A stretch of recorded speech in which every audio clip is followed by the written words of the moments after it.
नमस्कार, times of Swaraj में आप सबों का स्वागत है और मैं हूं संतोष सिंह। और आज हम टाइम्स ऑफ स्वराज में बात चक्रव्यूह में एस सिद्धार्थ की कर रहे हैं। जी हाँ, वाकई में अब सिद्धार्थ अपने कामकाज की शैली की वजह से चक्रव्यूह में फंसते हुए दिख रहे हैं और इस वजह से लगातार उनकी आलोचना भी हो रही है।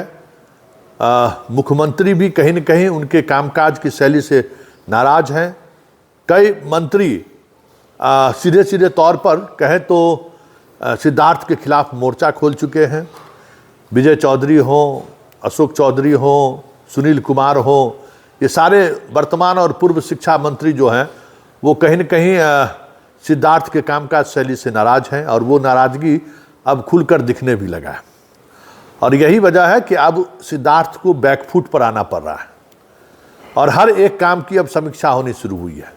छुट्टी है फिर भी दफ्तर खुला हुआ है।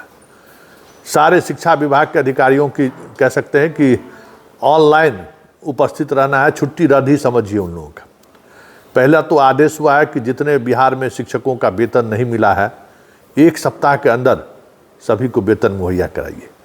ये पहली बार 2005 के बाद नीतीश के शासनकाल में पहली बार ऐसा हुआ है कि वेतन को लेकर राशि उपलब्ध है और 4 महीने से शिक्षकों को वेतन नहीं मिल रहा है।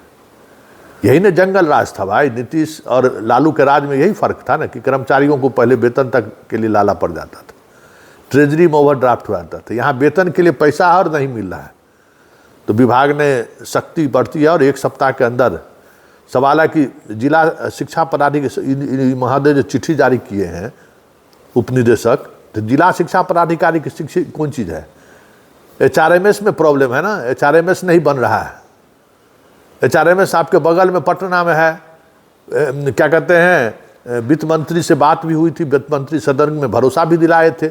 जब सदन में ये बात हुआ कि HRMS नहीं बनने के कारण शिक्षकों को 4 महीने से वेतन नहीं मिला है, तो सम्राट चौधरी तो कहे थे कि हम शीघ्र इस पर कार्रवाई करेंगे। लेकिन हर जिले में जो है सो 2000-4000 स्थिति है जिसका अभी तक HRMS नहीं बन पाया है। स्कूल में पता चला कि 10 टीचर हैं, 7 को वेतन मिल रहा है, 3 को वेतन नहीं मिल रहा है। यही स्थिति पूरे बिहार में है। तो ये इसके समाधान के लिए पत्राचार तो उन्होंने शुरू किया है, लेकिन जहां उनको चोट करना चाहिए, जहां वो उनको दबाव बनाना चाहिए कि HRMS बनाने में ट्रेजरी डिपार्टमेंट पटना जहां से ये HRMS बन रहा है उस पर दबिश बनाई जाए कि भाई 4 महीना में नहीं बन रहा है। वही के पाठक थे जो 48 घंटे के अंदर में HRMS बना के प्रान नंबर दे के सबको वेतन दे दिए थे। ये प्रॉब्लम क्यों हो रहा है? ये सवाल अभी भी कायम है। लेकिन चलिए, पत्र के सहारे जिला शिक्षा पदाधिकारी को एक दिया गया है। पहली बात जिसको लेकर लगातार हम सवाल खड़े कर रहे थे। दूसरी बात कि जितने स्कूल को 6 to 8 में मर्ज किया गया है हाई स्कूल में, उसकी समीक्षा हो रही है। कल पटना में समीक्षा है, पूरे बिहार में समीक्षा हो रही है और जो भी स्कूल के प्राचार्य हैं, प्रिंसिपल हैं, वो गांव के मुखिया या बाकी जो जनप्रतिनिधि विधायक हैं उनसे मिलके इस मामले का हल निकालिए कि जो एस्टेब्लिश हाई स्कूल है जहां बहुत अच्छा पढ़ाई हो रहा है, समझ गए, और वहाँ ये मध्याह्न भोजन का चक्कर जाएगा तो वहाँ स्थिति और ख़राब होगी। और वो कैसे उसका समाधान निकल सकता है, इस पर विचार करना चाहिए। 6 to 8 ही को भी समझिए कि 6 का बच्चा जिस स्कूल में पढ़ेगा उसी स्कूल में 12 का भी बच्चा पढ़ेगा। उसकी साइकोलॉजी में कितना बड़ा फ़र्क है। लड़का लड़कियों के बीच का जो एक उम्र के साथ जो चीज़ें डेवलप होती है उसका कितना असर पड़ेगा। फिर ग्रामीण परिवेश के बच्चे बच्चियाँ ज़्यादा रहती हैं इस स्कूल में, वहाँ पर उसका क्या इम्पैक्ट पड़ेगा। ये सारी चीज़ें तो देखनी पड़ेगी ना। तो चलिए, उस पर भी समीक्षा हो रहा है और उसके लिए भी 1 सप्ताह के अंदर पूरे बिहार के सभी जिसका टैगिंग हुआ है उसको लेकर अगर कोई आपत्ति है या कोई सुझाव है तो आप दे सकते हैं। तो वो एक बड़ा बदलाव हुआ है विभाग ने। चलिए, उन सवालों को हम लोगों ने उठाया और उन सवालों पर कहीं न कहीं गंभीरता से विभाग विचार कर रही है। और सबसे महत्वपूर्ण जिन सवालों को लेकर हम लगातार सवाल खड़े कर रहे हैं और मामला हाईकोर्ट भी पहुँच ही गया है, वो प्रधान शिक्षक के पोस्टिंग को लेकर है। प्रधान शिक्षक के पोस्टिंग को लेकर जो रिजर्व कैटेगरी के जो लोग जनरल में पास किए हैं उनके साथ जिस तरीके का चॉइस नहीं दी गई है वो बवाल जो है सो अब सिद्धार्थ जी को समझ में आने लगा है कि कुछ न कुछ तकनीकी तौर पर हम लोगों ने गलती किया है। उस पर जल्द कमेटी बनाने जा रही है। बहुत सारे ऐसे हैं जिनका स्वाभाविक तौर पर पहला चॉइस मिलना चाहिए, उन लोगों को पहला चॉइस नहीं मिला है। और कई लिस्ट में वो प्रॉब्लम है कि सामान्य कैटेगरी के हैं और उनको वो चॉइस मिलना चाहिए था, वो चॉइस नहीं मिला है। तो इस तरीके के सैकड़ों शिक्षक चिन्हित किए गए हैं और वो विभाग में पहुंचकर आवेदन भी कर रहे हैं लगातार। तो फिर ये तय हुआ है कि एक बार उसकी समीक्षा कर ली जाए। हो सकता है कि रेंडमली जो किया गया है, रेंडमाइजेशन किया गया, उसमें कुछ तकनीकी प्रॉब्लम हुआ हो, तो उसकी एक बार जांच करिए।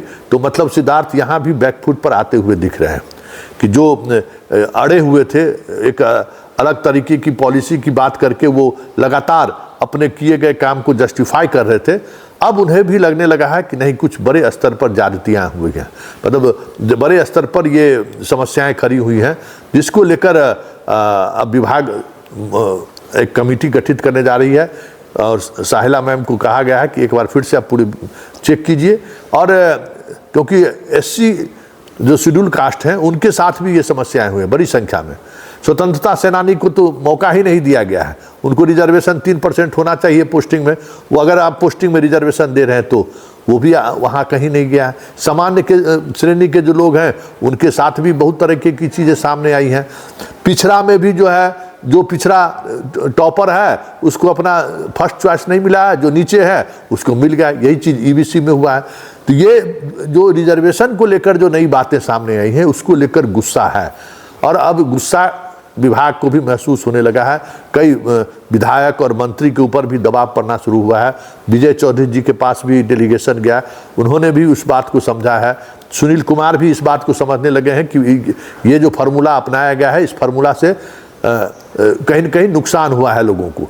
तो ये सारी बातें अब चलनी शुरू हो गई है, और अब लगने लगा है कि जो सवाल हम लगातार खड़े कर रहे थे, जिन सवालों को लेकर हम सिद्धार्थ से सवाल कर रहे थे, अब विभाग भी उसको संजीदगी के तरीके से उस पर अब मनन करना शुरू किया है। लेकिन देखना दिलचस्प होगा कि इस पूरे प्रोसेस में कितना वक्त लगता है, क्योंकि ट्रांसफ़र पॉलिसी पर भी इनका सवाल जिस तरीके से उठनी शुरू हो गई। अब वैकेंसी अब फिर मांग रहे हैं।